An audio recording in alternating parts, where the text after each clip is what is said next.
दर्शकहरू नमस्कार। नेपाल आजमा यहाँहरूलाई स्वागत छ। म माधव गुरागाई। आज हामी सिन्धुपाल्चोक जिल्लाको लिपिङ भन्ने ठाउँमा आइपुगेको छौँ, जहाँ नेपाल चीन बोर्डरको मितेरी पुल रहेको छ र अहिले यो नाका बन्द भएको अवस्था छ। यो अवस्था के कस्तो रहेछ भनेर हामी बुझ्न आइरहेको छौँ र हामीसँग हुनुहुन्छ प्राध्यापक डाक्टर सुरेन्द्र केसी। आउनुहोस् उहाँलाई स्वागत गरौँ लिपिङबाट, सिन्धुपाल्चोकको लिपिङबाट। डाक्टर साहब, नेपाल आजमा स्वागत छ। ल धन्यवाद। हिजो काठमाडौँबाट हामी यहाँ आयौँ। आउँदाखेरि सरले कस्तो अनुभूति गर्नुभयो? बाटोघाटो कस्तो रहेछ? उताबाट आउँदाखेरि यहाँसम्मको अनुभव सरको कस्तो रह्यो? मलाई एकदम लज्जा बोध भयो, एकदम पीडा बोध भयो। यो अवस्था जो नेपाल सरकारले यो क्षेत्रमा लामो समयदेखि राखिआएको हामीले देख्यौँ।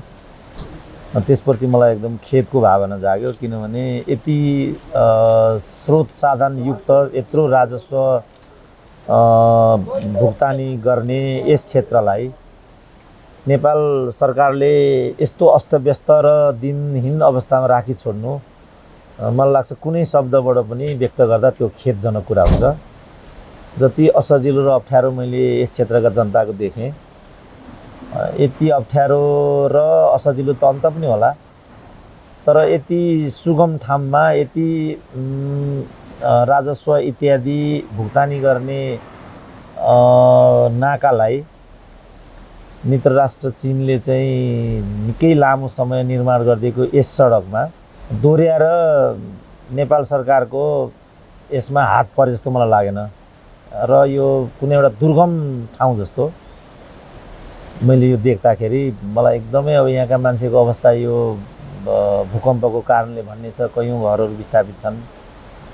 अब जुन हामी सुक्खा बन्दरगाह हामीले अवलोकन गऱ्यौँ, त्यस सुक्खा बन्दरगाहमा केही नभए 150 मजदुरहरू अस्तव्यस्त एकदम दिनहीन अनुहारमा उभिएको, लत्रिरहेको, लम्बसार परिरहेको हामी त्यस्तो पनि देख्यौँ।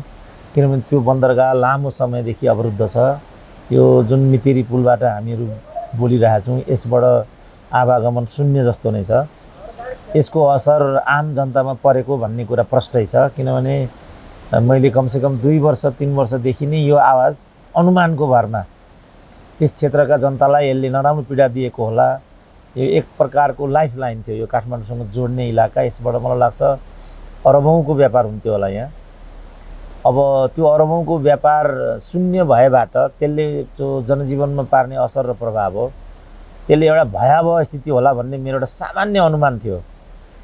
अब स्थलगत निरीक्षण गर्दा मैले त्यो मेरो अनुमानभन्दा पनि खतरनाक अवस्था मैले यहाँ अनुभूति गरेन। यहाँका मानिसहरूको जनजीवन, यहाँका छोराछोरी कसरी पढ्लान्, यहाँका मानिसहरूले कसरी जीवन धान्छन् होला भन्ने। यहाँले कस्तो पाउनुभयो? यहाँका मानिसहरूको जीवन कस्तो रहेछ? पहिला कस्तो थियो र अहिले कस्तो भएको रहेछ नाकाबन्दी पश्चात? अब हामीले सामान्य अनुमान मात्रै गरेको, किनभने जुन आर्थिक गतिविधि हो त्यो शून्य भएबाट त्यसको प्रभाव के परेको होला भन्ने सामान्य अनुमान त गर्न सकियो। नेपालीहरू चाहिँ दुःखमा पनि हाँस्ने जाति भनेर अहिले भर्खरै यो वर्ल्ड ह्याप्पी इन्डेक्स, विश्व खुसी सूचकाङ्कमा चाहिँ नेपालीहरूको स्तर घटेको होइन कि बढेको भनेर देखाएको छ। नेपालीहरू दुःखमा पनि हाँस्न सक्ने जातिहरू हुन्। अब म नै पनि यी हाँसिरहेको छु। वास्तवमा यहाँको अवस्था हेर्दा मैले हाँस्नु बेकार हो, किनभने धेरै नै अप्ठ्यारो छ यहाँको अवस्था। यो 2022 सालमा बनेको सडकको कोदारी, यसको यस्तो स्थिति भनेको त नेपालीहरू जिउँदै मरे जस्तै हो। तर यिनीहरूलाई लज्जा बोध हुँदैन, तैपनि हाँसिराखेको भनेपछि त नेपालीहरूको जीवनलाई बुझ्ने, अनुभूत गर्ने तरिका त अनौठो छ। तैपनि अब हामीले यहाँ कयौँ मान्छेहरू विस्थापित भएको सहजै अनुमान गर्न सक्छौँ र जो हुने खाने मानिसहरू, ती मानिसहरू यत्रतत्र लागेको, कोही विदेशतिर लागेको, कोही काठमाडौँतिर नै लागेको। एउटा कुरा नयाँ मैले के पनि सुने, जुन कुरो मलाई थाहा थिएन भनेदेखि लामो समय बाढी पहिरो इत्यादिको कारणले यो क्षेत्र अवरुद्ध भएपछि यहाँका मानिसहरू नै खासातिर स्थानान्तर भएको र यीका मानिस त्यहाँ गएर बसोबास गरेको र तीको नागरिकता पाएर उनीहरू उतै स्थापित भएको भन्ने कुरा वास्तवमा मलाई थाहा थिएन। ती सबै कुराहरू देखियो। त्यो हेर्दाखेरि कयौँ नेपालीहरू आफ्नो मातृभूमि नै माया मारेर विस्थापित मात्रै होइन कि देशै छोडेको जस्तो कुरा पनि हामीले यहाँबाट सुन्यौँ। अब अहिले खासासँग जोडिएर जुन जनजीविका चलाउने एउटा प्रवृत्ति थियो त्यो प्रवृत्ति पनि अवरुद्ध छ। महत्त्वपूर्ण कुरा चाहिँ जुन यो तातोपानी भन्सारबाट हुने मलाई लाग्छ अरबौँको राजस्व होला यहाँको, त्यो पनि शून्य जस्तो, किनभने 5वटा 6वटा गाडी त्यो पनि मलको मात्रै आउँछ भनेर हामीले हिजोको अवलोकनबाट पनि थाहा पायौँ। र कर्मचारीहरू त्यहाँ घाम तापेर बसिरहेको 40-45 कर्मचारीहरू त्यहाँ छन् भन्ने रिपोर्टिङ भयो हिजो। अब यो सब हेर्दाखेरि दिनहीन अवस्था छ र मलाई लाग्छ यो ढिलो चाँडो बन्द होला जस्तो लाग्यो मलाई त। अब यो नाका सञ्चालन हुने सम्भावना कतिको देख्नु भएको छ र के कारणले गर्दाखेरि चीनले नाकाबन्दी गरेको जस्तो लाग्छ यहाँलाई? अब यहाँ स्थानीय भुक्तभोगीहरूको भनाइ चाहिँ नेपाल सरकारसँग थाकेर चीन पछि हटेको भन्ने भयो, किनभने उसले चाहिँ ठुलो जोड गरेको थियो यसलाई व्यवस्थित गर्न, पुनरुद्धार गर्न, पुनर्निर्माण गर्न, अरू कुरा गर्न। अन्त धेरै कुरा हामी नभन्नु होला, अब यो राजनीतिक कारणले यो अवरुद्ध भएको छ। त्यसकारण मलाई के लाग्छ भने हुन त मैले त्यही बेला भनेको थिएँ, जुन बेला 72 को भुइँचालो आयो यो नाका अब अवरुद्ध हुन्छ, मैले त्यही अनुमानकै भएर भनेको थिएँ। किन नेपालीहरूको जुन कायदा छ सुरक्षा सम्बन्धी जो चिनियाहरूको संवेदनशीलता छ र राजनीतिक कारण भनौँ न, बढी कुरा नभन्नु, फेरि तेरो मेरो भन्ने हुन्छ नि त नेपालमा त। अब एउटा बानी छ, चीनलाई एउटा कोणले हेर्छन् नेपालीहरू, भारतलाई अर्को कोणले हेर्छन्, अमेरिकालाई अर्को कोणले हेर्छन्। हाम्रो त यो बानी छ नि त, यो हाम्रो बानीले पनि आज हाम्रो यो अवस्था भयो। अब हामी यसबाट परिमार्जित हुनतिर छौँ भन्ने मलाई लाग्दैन र परिमार्जनको दिशातिर जाँदाखेरि हामी सफल हुन्छौँ भन्ने चाहिँ मलाई लाग्दैन, किन हामी धेरै बाटो बिराइसक्यौँ। जसले बाटो बिराउँछ त्यसले इतिहासमा दण्ड पाएको नै विगत छ। नेपालीहरूले के बाटो बिराए जस्तो लाग्छ यहाँलाई? आम नेपालीको कुरा होइन, यो शासक नेपालीको कुरा हो। उनीहरू अब आत्मनिर्भर छैनन्, सोचाइको दृष्टिकोणले, विचारको दृष्टिकोणले, आर्थिक दृष्टिकोणले त त्यसै पनि हामी परनिर्भर छौँ। मुख्य कुरा विचारका दृष्टिकोणले आत्मनिर्भर हुनु जरुरी छ। यो देशलाई कसरी बनाउने, छिमेकीहरूलाई कसरी थान्कोमा राख्ने, छिमेकीको साथ सहयोग कसरी सर्वोत्तम नेपाली जनताको पक्षमा हुनुबाट अत्यधिक मात्रामा दोहन गर्ने, यो दृष्टिकोण चाहियो नि त। मैले चाहिँ नेपाली शासकहरूमा यो देखेको छैन। त्यसको असर र कोपमा कयौँ अन्य क्षेत्र जस्तो यो क्षेत्र पनि परेको होला भनेर। जस्तै भारतीय नाकाबन्दीको समयमा प्रधानमन्त्री केपी शर्मा ओलीले चीनबाट पनि व्यापार सुरु गरिन्छ, चीनबाट रेल पनि ल्याइन्छ, तेल पनि ल्याइन्छ भनेर भन्नुभएको थियो। तर पछि जब भारतसँग व्यापार सुरु भयो, चीनतिर व्यवस्था गरेको कारणले गर्दाखेरि चीन रिसाएको हो कि यहाँलाई के लाग्छ? चीन यसलाई लिएर त्यो प्रधानमन्त्रीको बोलीलाई लिएर त भन्न सकिँदैन। तत्कालीन अवस्थामा त खुसी नै भएको थियो चीन, केही बाटोहरू नहुँदाखेरि पनि पेट्रोलियम पदार्थ त ल्याएकै हो, चिनिया रेलमा सामान बोकेर नेपालतर्फ आएकै हो। तर यहाँ मैले के सुने भनेदेखि यो भूकम्प यहाँ आइरहँदाखेरि चान्चुन 70वटा गाडीहरू पारी लाम लागेर बसेका थिए नेपालीहरूको उद्धारका लागि। नेपाल सरकार चाहिँ हप्ता दिनभन्दा बढी चाहिँ उदासीन बस्यो र त्यो सहयोगलाई भित्र प्रवेश दिनबाट उसले आलटाल र व्यवधान हाल्यो। त्यहाँ चाहिँ चाइना सरकार असन्तुष्ट भएको भन्ने यहाँका मान्छेहरूको रिपोर्टिङ मैले पाएँ। अब त्यो रेलको तेलको कुरा त केपी ओलीको एउटा चुनावी नुस्खा रहेछ भन्ने कुरा मलाई लाग्छ अब सिद्ध भइसक्यो। त्यसकारण राजनीतिमा त्यसै पनि के हुन्छ भनेदेखि जे भनिन्छ त्यो गरिँदैन, जे गरिन्छ त्यो भनिँदैन। अब हामीलाई भन्दा एउटा कुरा भनियो तर त्यस्तो गरिएन, किनभने त्यो हाम्रा लागि मात्रै भनिएको थियो, भन्नका लागि मात्रै भनिएको थियो, त्यो गर्नका लागि त्यो भनिएको कुरा थिएन। अब अहिले यहाँ व्यवहारमा के देखियो भने त्यो सबै स्टन्टबाजी रहेछ। यसरी हेर्दाखेरि केपी शर्मा ओलीको राष्ट्रवादलाई यहाँले कसरी हेर्नु भएको छ? हामी त छिमेकी मित्र राष्ट्र चीनको बोर्डरमा छौँ।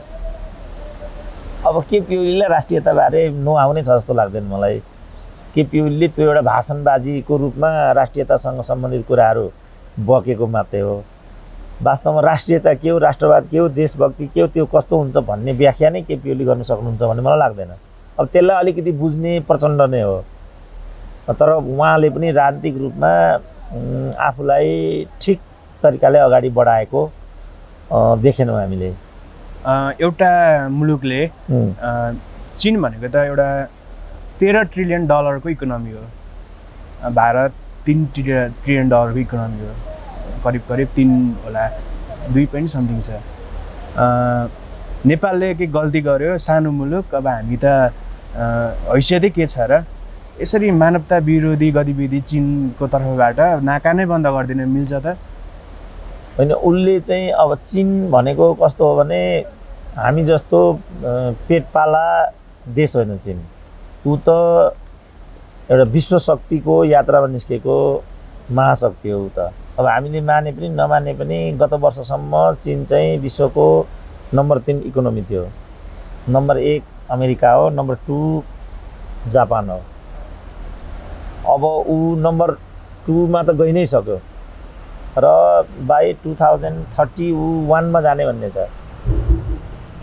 अब त्यस्तो शक्ति राष्ट्र अब हाम्रो जस्तो अर्कासँग मागेर पेट पाल्ने देशसँग त तुलनीय नै हुँदैन।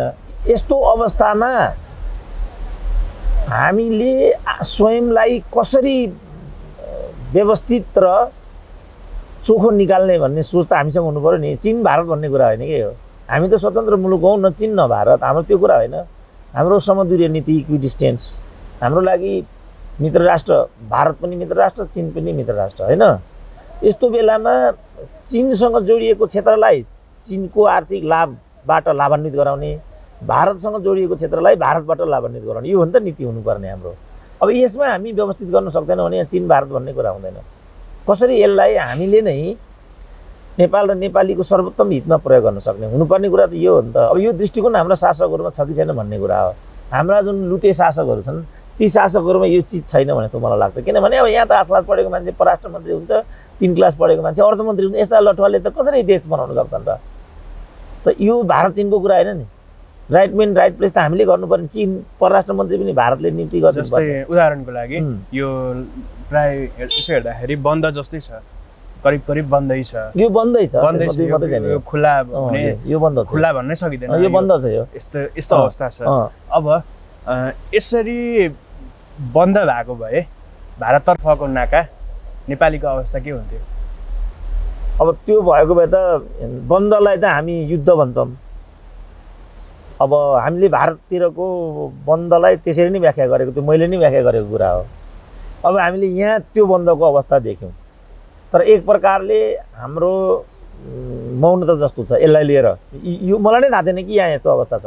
मैले अनुमान मात्रै गरेको कि यहाँ यस्तै हुनुपर्छ भनेर। नेपालीहरूको चरित्रको आधारमा मैले भनेको यो एक दिन बन्द हुन्छ भन्ने मेरो। अब उनीहरू अहिले यो चिजलाई केरुङतिर डाइभर्ट गर्नेपट्टि छन् भन्ने छ भने यो त चीन सरकारको नीति भयो। किनभने यो यस्तो खालको आवागमन कहाँ राख्ने भन्ने त चीनको कुरा हो नि। अब हाम्रो नीति के त्यो हामी चाहिँ हुनु पर्यो नि।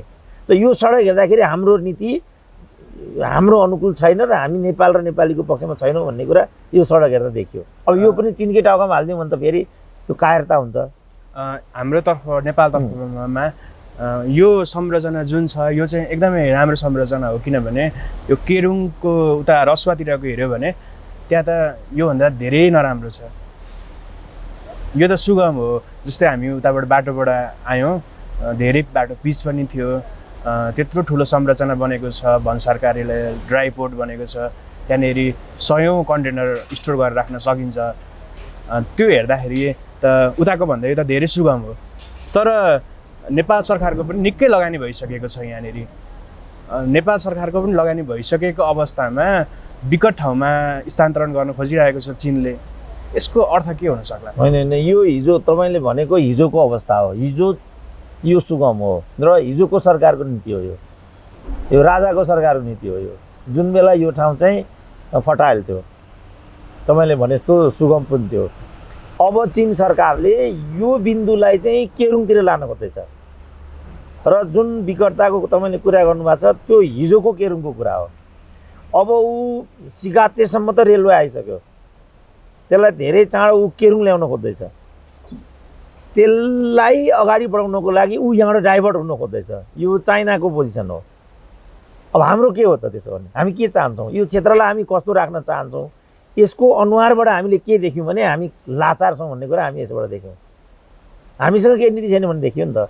यो कोदारी राजमार्ग भनेको त अरबौँ होइन खरबौँको चाहिँ राजस्व सङ्कलित भइसकेको ठाउँ हो नि त। जुन गाईले तपाईँलाई चाहिँ त्यत्रो दुध दियो, जसबाट तपाईँले त्यत्रो छोराछोरीको भरण पोषण गराउनु भयो, इत्यादि गराउनु भयो, त्यही गाईलाई तपाईँ थारो राख्नुहुन्छ र भोकै राख्नुहुन्छ भने तपाईँ के दुनुहुन्छ त त्यहाँबाट त? त यसबाट हामीले के देख्यौँ भने यसलाई ठुलो एउटा गाई मानौँ जसलाई हामीले एक डालो घाँस पनि हालेका छैनौँ र दुन्न मात्रै खोजिरहेछौँ। के आउँछ त अब यहाँबाट? त्यसकारण नेपाल सरकारको कोदारी राजमार्गलाई मेन्टेन गर्ने, यसलाई सुदृढ गराउने नीति रहेनछ भन्ने कुरा चाहिँ मैले अक्षरश देखेँ। अब रसुवाको भ्रमण गर्न पाएँ, मैले अनुमान गर्न सक्थेँ कि उतातिर के गुल खिलिराखेको छ। मेरो अनुमान के हो भने उता निश्चय नै ठुलो गुल खिलिराखेको छ र चाइनिज सरकार चाहिँ यताको केन्द्रलाई उता डाइभर्ट गर्न खोजिरहेछन्। अब यहाँका जनप्रतिनिधिहरू के हेरेर बसेका छन् त? यहाँको राजनीतिले यसलाई कसरी बुझिरहेछ त? यसले जुन हिजो एउटा हामीलाई लाभ दिइराखेको थियो, त्यो लाभ नदिएबाट यहाँका बृहत्तर जनतालाई पर्ने असरको बारेमा यहाँको नेतृत्व, राष्ट्रिय नेतृत्व के सोच्छ, के भन्छ त? अब त्यो हामीले बुझ्नुपर्ने छ। मेरो अनुमानको भरमा चाहिँ या त उनीहरू लाचार छन्, होइन भने यसलाई लिएर उनीहरूसँग कुनै दृष्टिकोण पनि छैन। यहाँका मानिसहरू धेरैचोटि मन्त्री भएका छन्, सभामुख पनि भएका छन्, सरलाई के लाग्छ? होइन, अब मन्त्री सभामुख त नेपालमा जो पनि हुन्छ। फुटपाथमा हिँडेको मान्छेलाई बोकेर मन्त्री बनाइदिन्छन्। सभामुखको कुरा पनि त्यही हो बिचरा, होइन? पदको आधारमा अहिले भन्न सक्ने अवस्था, पदको आधारमा पञ्चायतकालमा हुन्थ्यो। जस्तो पद्मसुन्दर लावती भएको जिल्लाको अर्कै अवस्था हुन्थ्यो, सोमनाथ मातोला भएको जिल्लाको अर्कै अवस्था हुन्थ्यो। र व्यक्तित्वको आधारमा हिजो चाहिँ विकास निर्माणको हामी परिणाम आकलन गर्थ्यौँ र त्यो देखिन्थ्यो पनि। म त्यो बेला इलाममा बसेको थिएँ।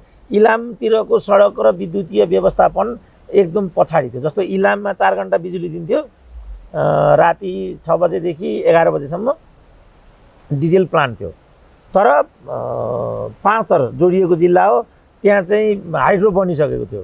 त्यो पद्मसुन्दर लावतीको कारण। मलाई लाग्छ विष्णु महादेवकै कारणले ताप्लेजुङको सडक बनेको होला। तर ओलाङचुङ गोलाको सडक अहिले पनि जोडिएको रहन्छ। म भर्खरै त्यो क्षेत्रको पनि स्थलगत निरीक्षण गरेर आएँ।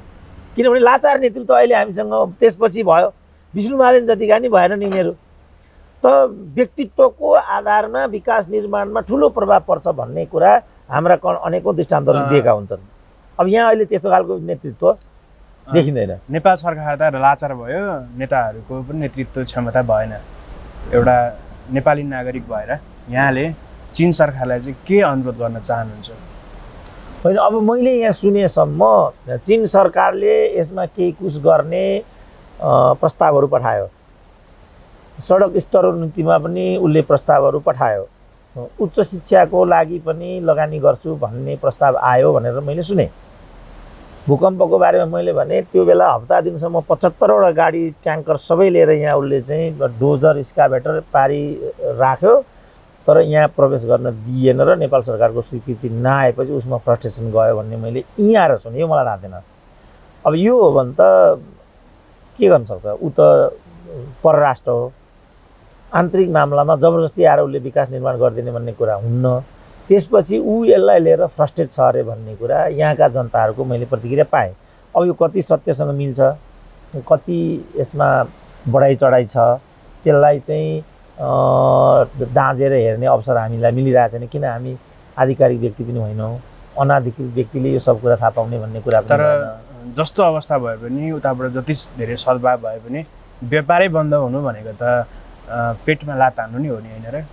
त्यसमा दुई मात्रै भएन। तर अहिले चाहिँ अब उनीहरूले कोरोना थपेको भनेर म सुन्छु र स्टिक नीति उताको छ भन्ने म सुन्छु।